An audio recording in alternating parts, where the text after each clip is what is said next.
खंडवा में कल बुधवार की शाम को तापड़िया गार्डन में खंडवा विधानसभा सम्मेलन का आयोजन किया गया, जिसमें भारतीय जनता पार्टी के फायर ब्रांड नेता एवं भारत के सुप्रसिद्ध राष्ट्रीय वक्ता एवं असम के मुख्यमंत्री श्रीमान हेमंत बिस्वा शर्मा ने भारतीय जनता पार्टी के सभी पदाधिकारी एवं कार्यकर्ताओं को संबोधित किया, जिसमें आगामी आने वाले विधानसभा चुनाव में भारतीय जनता पार्टी को भारी बहुमत से जिताने के लिए कार्यकर्ताओं में जहां जोश भरा, वहीं भाजपा प्रत्याशी कंचन मुकेश तन्वे को 50,000 से अधिक वोटों से जिताने की अपील की। साथ ही विधानसभा सम्मेलन के इस मंच से भारतीय जनता पार्टी के पूर्व नेता कौशल मेहरा एवं रवि अहवाल का भी पुनः घर वापसी कराई गई और उनका भव्य स्वागत किया गया। हमारे सांसद श्री ज्ञानेश्वर पाटिल जी, हमारे जिला अध्यक्ष श्री सेवादास पटेल जी, खंडवा की महापौर अमृता अमर यादव जी, हमारे प्रत्याशी श्रीमती कंचन मुकेश तन्वी जी, सभा में उपस्थित हरीश कटवाले जी, कैलाश पटीदार जी, राजेश तिवारी जी, अरुण सिंह मुन्ना जी, तिलोक पटेल जी, सम्मानीय मंच, सभा में विराजमान पिताओं, माताओं, भाइयों और बहनों, मैं असम से आया हूँ और असम का नाम पौराणिक काल से कामरूप कामाख्या नाम से परिचित है। क्यों कामरूप कामाख्या बोला जाता है? इसलिए माँ कामाख्या कामरूप में विराजमान है।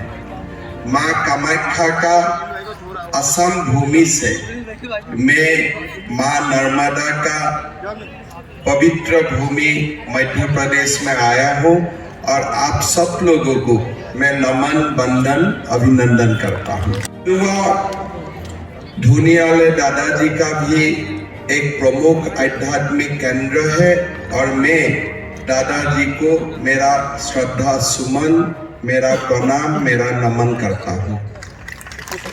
मुझको बताया गया है ये खंडवा में किशोर कुमार जी का भी जन्म हुआ था और किशोर कुमार का गाने सब सुनता है भारत का कोने कोने, विश्व भर में जहाँ भी भारतीय होता है, मैं किशोर कुमार जी को भी नमन बंदन करता हूँ। मेरा हिंदी थोड़ा कच्चा है, थोड़ा आप लोग खुद समझ लेना पड़ेगा, अपना ही थोड़ा एडिटिंग करते, इसलिए असम में बहुत ज्यादा हिंदी नहीं चलते हैं। जब से मैंने बीजेपी में आया थोड़ा सीखे थोड़ा कोशिश कर रहा हूँ, लेकिन कभी कभी मेरा सब थोड़ा उल्टा पुल्टा हो जाता है, तो इसीलिए उसको आपके लिए मैं पहले आप लोगों को ये बोल दिया हूँ कि थोड़ा बहुत मेरा संपादित हो भी जाएगा तो आप लोग अपने आप इसको एडिटिंग कर लीजिएगा। अमृता जी ने एक बात बताया कि बीजेपी यहाँ बराबर जीतते हैं और हर बार हमारे मार्जिन बढ़ते हैं। तो जब कार्यकर्ता का मन में विश्वास होता है कि हमारा पार्टी का एक्सपेंशन होना चाहिए, जीतना एक बात होता है, लेकिन हर बार अगर हमारा मार्जिन बढ़ता है तो उससे ये एक प्रूव हो जाता है, प्रमाणित हो जाता है कि हमारा कार्यकर्ता जनता के लिए काम कर रहा है और इसलिए जनता हमें हर बार ज्यादा वोट से जिताता है। तो इसीलिए मैं खंडवा का हमारा कार्यकर्ता भाई बहन को मैं निवेदन करूंगा कि एक बार जब 50,000 सब मुंह से निकाल ही गया है तो 50,000 सिद्ध भी करना चाहिए, ये मेरा आप लोग से निवेदन है।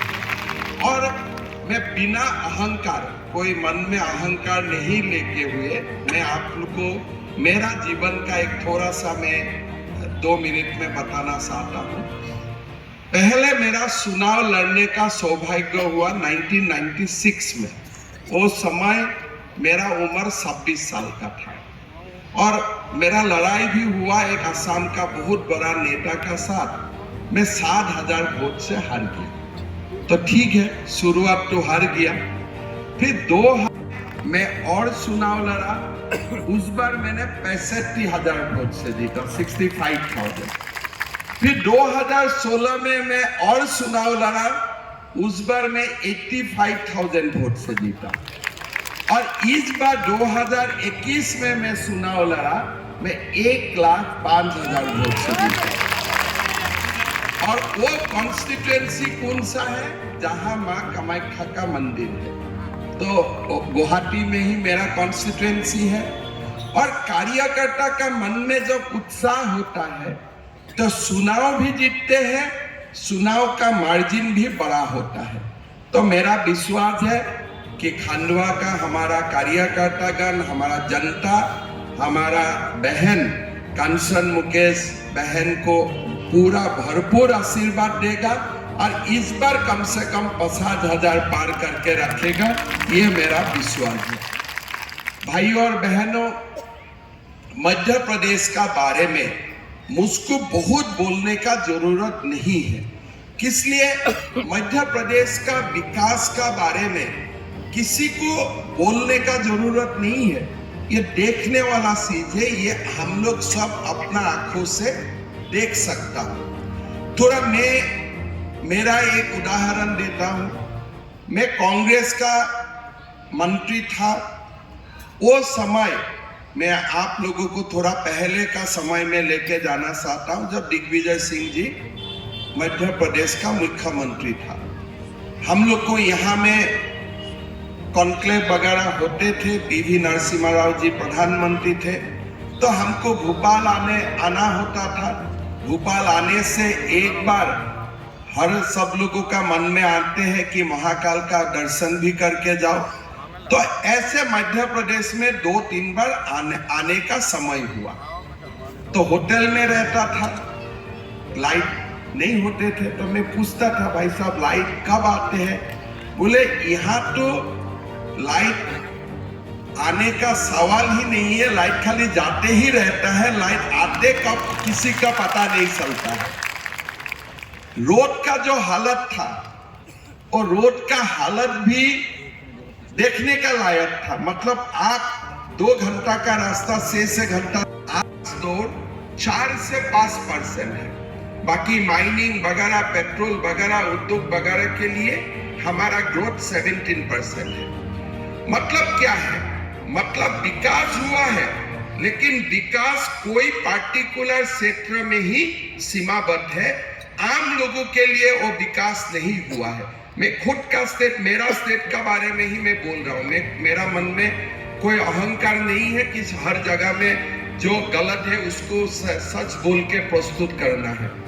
लेकिन मध्य प्रदेश का जो भी हमारा यहाँ लोग रुचि रखते हैं, अगर मध्य प्रदेश का हम लोग विकास देखता हो, 17% अगर मध्य प्रदेश विकास हो रहा है, कृषि का भी विकास 17% ही हो रहा है।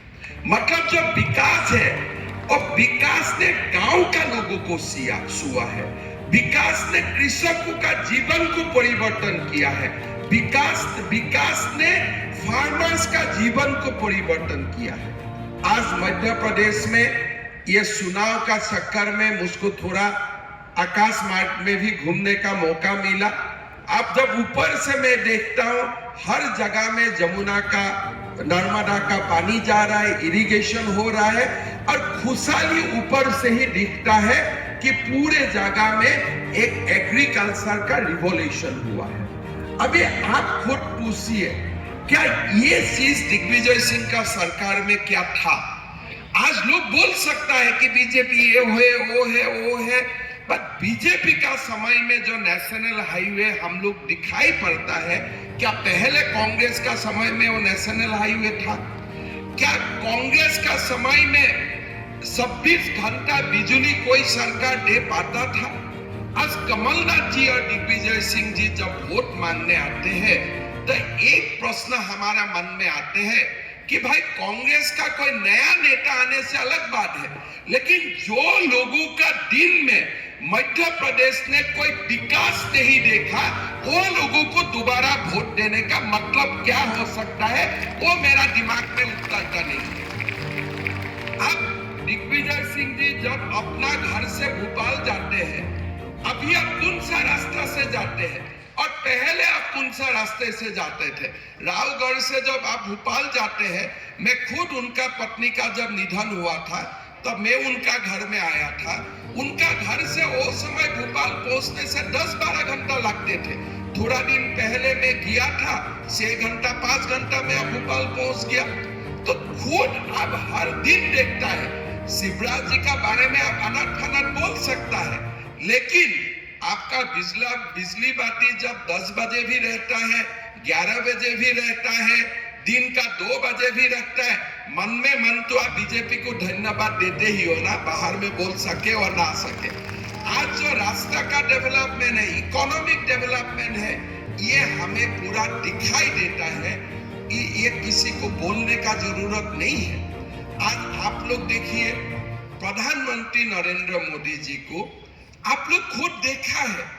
आज भारत का लोगों का आकलन तो हमारा है ही मोदी जी का ऊपर, लेकिन जब अमेरिका का सीनेट में प्रधानमंत्री जाते हैं और हर अमेरिका सीनेट का मेंबर प्रधानमंत्री जी को खड़ा होते अभिवादन करता है, तो भारतीय हिसाब से हम लोग सब गर्वित होता है। थोड़ा दिन पहले एक फॉरेन से एक एम्बेसडर मुझको मिलने आया था, तो वो मुझको बोल रहा है कि जो भारत को पहले ज्ञान देता था, वो लोग आज भारत आता है ज्ञान लेने के लिए। अमेरिका ने वैक्सीन निकाला, रशिया में निकाला, भारत ने भी निकाल लिया। अमेरिका में चंद्रलोक में भेजा, हमने भी भेज दिया। आपने जो काम किया है हम लोग बराबर तक कर लेके रखा। आज हमारा विश्व इकोनॉमी में हम लोग 5 नंबर में पहुंच गए और नरेंद्र मोदी जी बोल रहे हैं कि ये मेरा गारंटी है, मैं अगले 3 साल में जापान को भी मैं पीछे कर दूंगा और मैं 3rd इकोनॉमी बन के दिखाऊंगा। ये भारतवासियों के लिए सबसे बढ़िया समय है। आप मध्य प्रदेश के लिए भी सबसे बढ़िया समय है, भारतवासियों के लिए सबसे बढ़िया समय है। मध्य प्रदेश का लोग भारत मां से बहुत प्यार करते हैं। मैं ऐसा एक प्रदेश से आया हूं जो चाइना और भारत का बीच में बॉर्डर होता है। उस क्षेत्र में पहले जब कांग्रेस का सरकार था 1962 में चाइना मेरा प्रदेश का बीच तक आ गया था। तब डिस्कशन हुआ कि भाई रोड बनाओ, रेल लाइन बनाओ, चाइना बना रहा है। कांग्रेस सरकार ने बोला नहीं, हम रास्ते बॉर्डर में रोड और ट्रेन नहीं बनाऊंगा, इसलिए रोड और ट्रेन बनाने से चाइना घुस के चलाएगा। मतलब उनका मॉरल इतना कम था कि चाइना इंडियन आर्मी को हरवा देगा और वही रास्ते से हमारा आसाम तक आ जाएगा। नरेंद्र मोदी जी ने बोला कि अगर मेरा ट्रेन अच्छा होता है, रेल अच्छा होता है, तो मेरा आर्मी बराबर बॉर्डर में जाने का सुविधा मिलेगा और चाइना कभी भारतीय सेना को हरा नहीं पाएगा। वो गारंटी ली। आज तवांग जाने के लिए हमारा रेल लाइन बन चुका है। आज तवांग जाने के लिए रोड बन चुका है, 6 लेन हाईवेज बन चुका है। भारत का नक्शा का परिवर्तन हो चुका है। आज हमारे मध्य प्रदेश का नेता दिग्विजय सिंह क्या करता है कि पीएफआई का लिए बोलता है, एनआईए को खिलाफ बोलता है। नहीं, पीएफआई का लोग 97% निर्दोष है। अरे अगर 97% पीएफआई लोग निर्दोष है तो ये बम कौन फुटाता है? क्या आप जाके फुटाता है क्या? वो लोग नहीं फुटाता है तो आप लोगों को फुटाना पड़ेगा। अगर ये पीएफआई लोग कोई दोष है ही नहीं, वो लोग एकदम आपका घर का बच्चा मुन्ना जैसा है, तो ये बम कौन फुटाता है? क्या कांग्रेस का लोग जाके फुटाता है क्या? तो दिग्विजय सिंह को मैं पूछने का मेरा मन में होता है। मेरा सर अच्छा संबंध है, आजकल मैं ज्यादा फोन नहीं करता हूं, लेकिन मेरा पूछने का मन होता है कि राजा जी अगर ये पीएफआई लोग बम नहीं फुटाता है तो आपका पार्टी का लोग जाके बम फुटाता है क्या? ये आप बात बोलिए। सरकारी मेहमान बना दिया, अभी भारत में कहीं बम भी नहीं फूटता है, कुछ भी नहीं होता है। कम से कम मोदी जी को तो इसके लिए आप बोलिए। कांग्रेस का समय में जाके सांसद में भी घुस जाते थे और मुंबई में भी हमला हो जाते थे, लेकिन कांग्रेस का लोग पाकिस्तान को जवाब नहीं देते थे। क्यों नहीं जवाब देते थे? आर्मी का पास तो अस्त्र शस्त्र तब भी था, तब भी हमारा पास विमान था, तब भी हमारा पास आर्टिलरी था। तो आप क्यों पाकिस्तान में हमला नहीं करते हो? इसलिए नहीं करते हो कि भारत के अंदर जो पाकिस्तानी है वो लोग आपको खराब ना पाए, इसलिए आप लोग पाकिस्तानी को आप लोग हमला नहीं करते थे। अभी मोदी जी का समय में पाकिस्तान से कोई लोग आया, हमारा सीआरपीएफ का साथ मतभेद किया, सीआरपीएफ का शहीद हुआ। मोदी जी ने सुबह बम फेंक करके पाकिस्तान को ठंडा कर दिया। भाई हिसाब बराबर हो गया, ठीक ठाक। ये किसलिए हमने किया? किसलिए? देश का पाकिस्तानी का वोट हमें नहीं चाहिए। अगर देश का पाकिस्तानी का वोट हमारा प्यारा होता था तो हम भी नहीं कर सकता था। तो अभी तो मैं तो असम में खुला बोल देता हूँ, भाई साहब आप लोग रहिए, आप लोग का वोट नहीं चाहिए, आप लोग रहिए, खाइए, मजा कीजिए, लेकिन कोई वोट हमें नहीं चाहिए। हम अपना दम पर जीतेगा और अपना दम पर भारत को हम लोग विश्व गुरु बनाऊंगा। क्या बीजेपी का है? कमलनाथ जी, राम मंदिर बीजेपी का नहीं है, लेकिन ये भी सुन लीजिए, राम मंदिर कांग्रेस का भी नहीं है, ये कम से कम आप सुन लीजिए। आज आप देखिए बीजेपी का लोगों ने तो राम मंदिर के लिए संग्राम किया, हमारे आइडियोलॉजिकल फैमिली का लोगों ने शहीद हुआ राम मंदिर के लिए। लेकिन कमलनाथ जी क्या कर रहा था कि उनका समय बाबरी मस्जिद ना गिरे इसके लिए अयोध्या में आर्मी बैठा दिया था, सीआरपी बैठा दिया था। और आप लोग ये भी सोचिए, आज 22 जनवरी अयोध्या में राम लाला का मंदिर बनेगा। ये सभा में उपस्थित एक व्यक्ति भी खड़ा होकर हमें बोले कि कांग्रेस अगर होता था ये राम मंदिर होता था भारत में? होता था? प्रधानमंत्री नहीं बनते थे क्या राम मंदिर होता था अयोध्या में? आज कमलनाथ जी कब मत बोली। आज सुप्रीम कोर्ट का ऑर्डर देना 3 साल हो गया, आप अपने आप को हनुमान भक्त मानते हो क्या? आप कमलनाथ हनुमान जी, क्या आपने रामलला का दर्शन करके आया अभी 3 साल में? कभी गया है वहां में? कभी वहां गया है?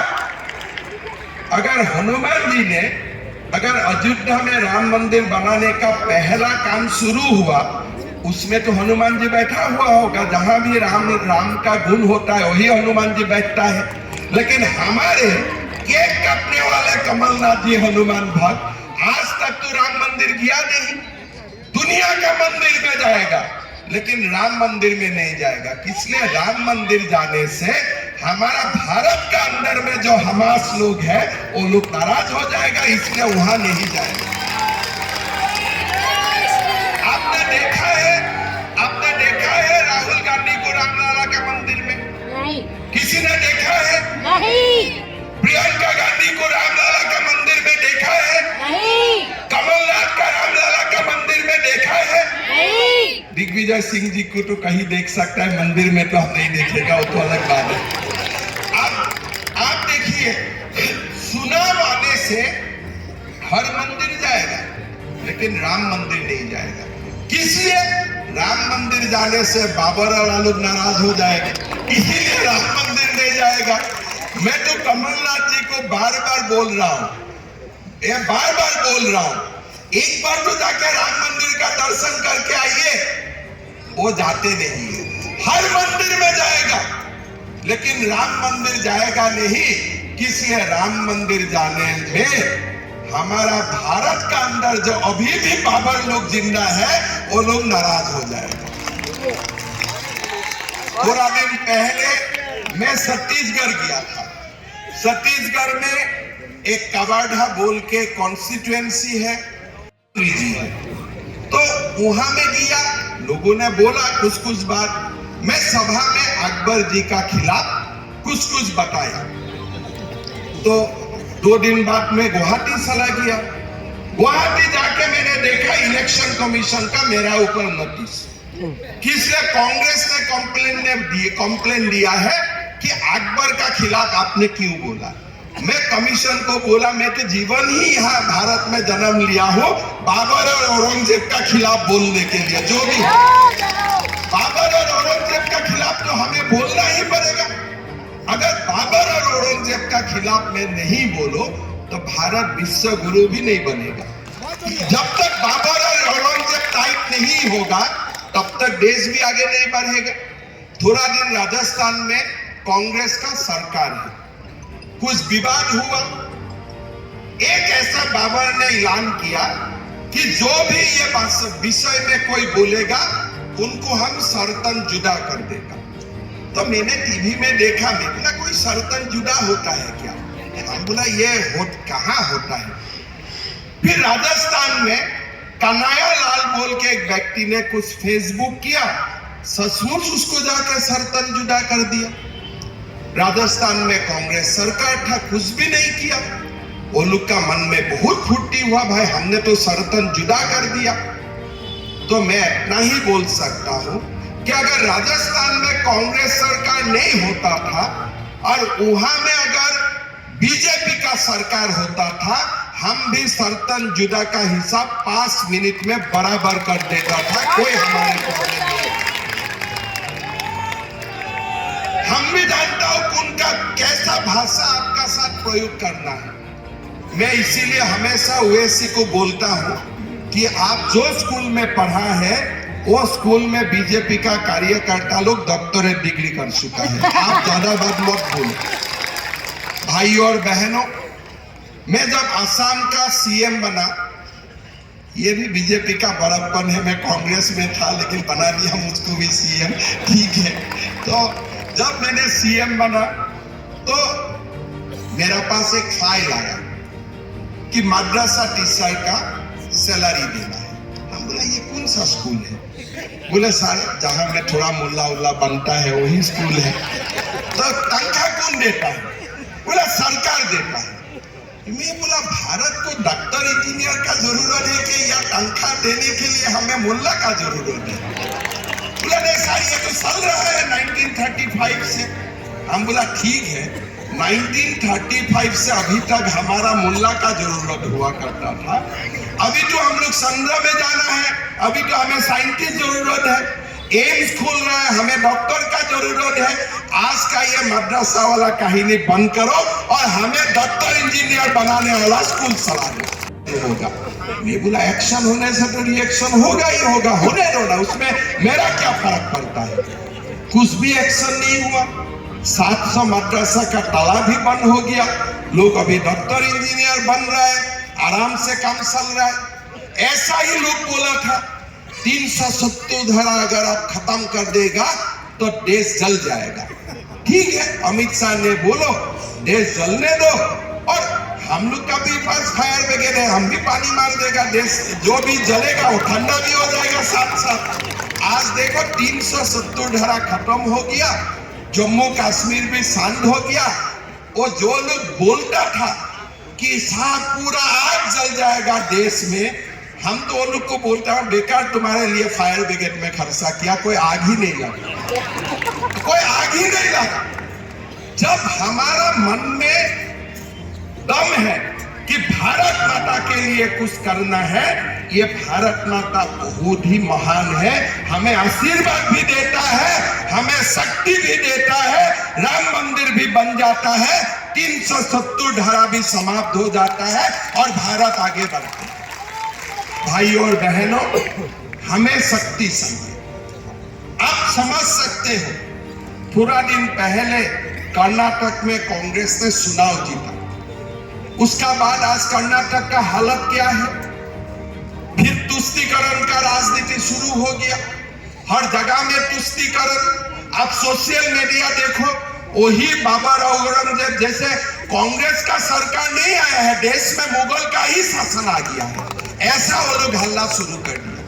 अगर मध्य प्रदेश भूल से भी जीत ले यहाँ में तो कोई बाबर औरंगजेब का हल्ला में कोई जीते ही नहीं रह पाएगा।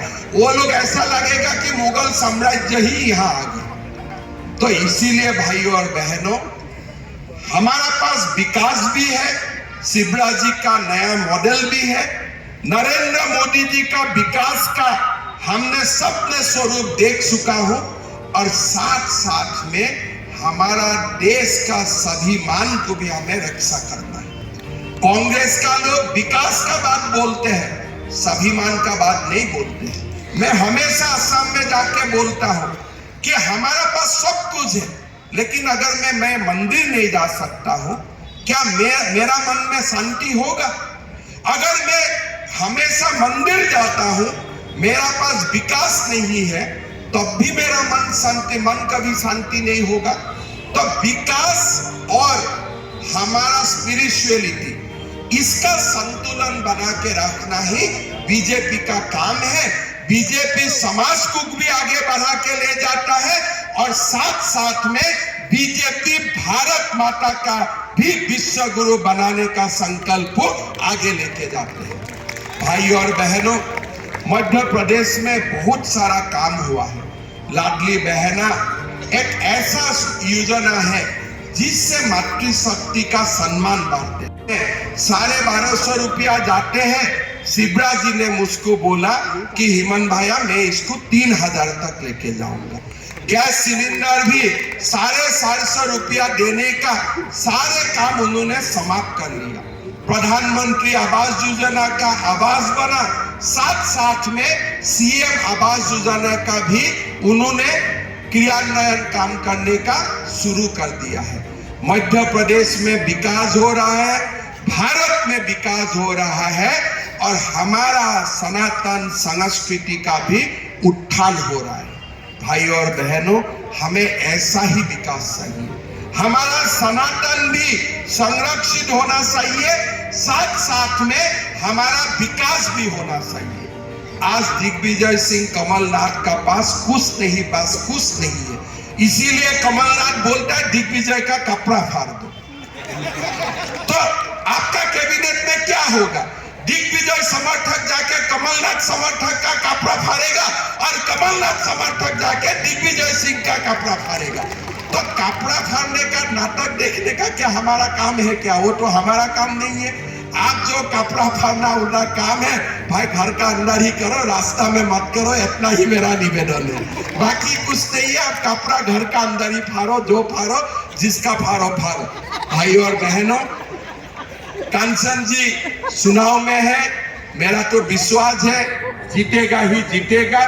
साथ में मध्य प्रदेश में भी बीजेपी का सरकार बनाना है। हमारा मध्य प्रदेश का कोई भी कोने में हमारा रिश्तेदार है, हमारा दोस्त है, सबको आप लोग बोलिए कि हमें विकास चाहिए, सनातन का उत्थान चाहिए। इसीलिए हमें तीसरा बार भारत का प्रधानमंत्री का रूप में नरेंद्र मोदी जी को हम लोग देखना चाहता हूं, और उसी चुनाव का पृष्ठभूमि तैयार करने के लिए मध्य प्रदेश में हमें बीजेपी का सरकार बनाना है। पूरा देश को मध्य प्रदेश से एक बहुत बड़ा संदेश जाना है कि नरेंद्र मोदी जी तीसरा बार देश का प्रधानमंत्री बनेगा ही, इसमें कोई किसी का संदेह नहीं होना चाहिए। भाइयों और बहनों, आप लोगों ने मेरा बात सुना, मैं आप लोगों को धन्यवाद देता हूं। मैं सभा का पहले बोला हूं कि मैं माँ कामाख्या का धरती से आया हूं। खंडवा का कोई भी मेरा माँ पिता भाई बहन सबको मैं निवेदन करूंगा, जीवन में एक बार माँ कामाख्या का मंदिर में आइए। हमारे महादेव पार्वती सती का योनि मुद्रा वहाँ है, और वहाँ से ही सृष्टि का रचना होता है। तो इसीलिए आप लोगों का जब भी मन में होता है कि कामरूप कामाख्या दर्शन करना है, गणेश्वर भैया को बोल दीजिए। बाकी आप लोगों का सत्कार करना वो मेरा काम है, बाकी मैं देखभाल करूंगा। आप लोग आइए, और आसाम का भी आप लोग एक बार आने से हमें भी बहुत खुशी होगा। आप लोग ने मुझको प्यार दिया, बहुत बहुत धन्यवाद। मेरा साथ में बोलिए, भारत माता की सब लोग बोलिए, जीतना पड़ेगा 50,000 में। ऊर्जा होना चाहिए थोड़ा, तो कमलनाथ जी को तो सुनना चाहिए ना। भारत माता की, भारत माता की, नरेंद्र मोदी, नरेंद्र मोदी, वंदे वंदे। बहुत बहुत धन्यवाद। हिंदुत्व का पताका फहराने वाले ओजस्वी नेता असम के मुख्यमंत्री श्रीमान हेमंत बिस्वा शर्मा ने अपनी टूटी फूटी हिंदी से जिस तरह से आम कार्यकर्ताओं को प्रभावित किया, उसमें जोश भर आया। आम जनता ने जहां पर उनकी हर पंक्ति पर तालियां बजाई, वहीं पर शर्मा ने कहा कि हमें बाबर और अकबर की आवश्यकता नहीं है, हमें तो सच्चे हिंदुस्तानी की आवश्यकता है, हमें इनके वोट की भी आवश्यकता नहीं है। और इस बार हमारी भारतीय जनता पार्टी के पदाधिकारी और कार्यकर्ता इतनी अधिक मेहनत करें कि इतिहास बदल जाए, बल्कि जो पूर्व में जीते हुए विधायक हैं उनसे अधिक 50,000 वोटों से ज्यादा वोटों से इस बार भारतीय जनता पार्टी की खंडवा विधानसभा की प्रत्याशी को आम कार्यकर्ताओं को जिताकर लाना ही होगा। खंडवा विधानसभा सम्मेलन के इस मंच पर भारतीय जनता पार्टी के वरिष्ठ नेता मंगल यादव, प्रत्याशी खंडवा श्रीमती कंचन मुकेश तन्वे एवं खंडवा महापौर श्रीमती अमृता अमर यादव ने जहां संबोधन दिया, वहीं पर मंच का संचालन त्रिलोक पटेल जी ने किया।